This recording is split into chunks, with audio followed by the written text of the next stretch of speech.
And the first thing, as Sophia kind of already indicated, is basically deciding your why. Why am I going on this trip? Do I want rest? Do I want adventure? Am I going for the culture and the food? Or do I want a mix of all of these things? I know for myself, more often than not, when I go on vacation, I want something that is going to be very beachy and very relaxing and very like nothing that I have to do. Whereas if I'm going to a place like Europe, oh my gosh, that's like museums and parks and trains and going to all these beautiful locations. So I think it's really about, am I going hard or am I trying to recharge? And this will decide everything, basically the pace of the trip, the location, but also importantly, it will decide your budget, how you want to spend the money that you've allocated for this trip.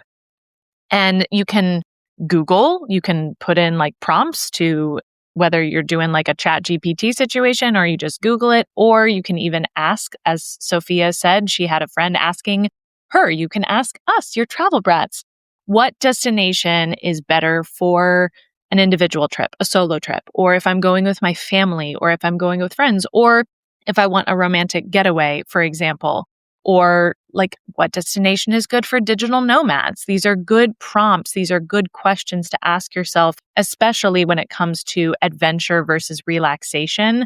What destination does best for either one?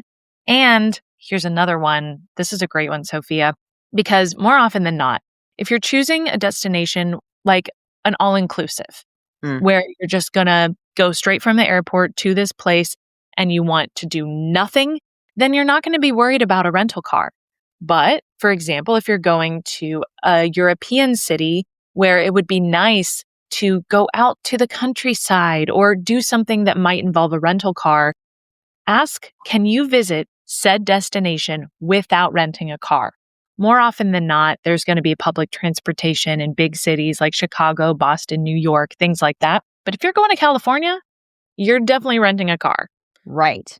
Like you said, Nat, there are some places you're not going to even need a car. And some people rent cars and realize, oh, now it's just a burden. I don't know where to park. When I find a parking space, it's like $50 to park, et cetera, et cetera, et cetera. So those are our biggest tips, guys, for just having a prompt and knowing what you want. Again, you don't necessarily have to do one thing or the other. But it's like Natalie said, you want to do the research. Where's a place, if you do want to do a mix of things, I can do a mix of things. Or if I'm just wanting to do this or just wanting to do this. ChatGPT is also just great. Or ChatGPT, Grok, Claude, you can tell them, here's my life. Like, here's all the things I want to do on my trip. And I want to do some days of active travel, but I also want to relax. But I also like to go see the sites and the history. So I would typically want to do, if I'm having a 10-day trip, I want to do 3 days of that and 4 days of this. You can mix it up as well.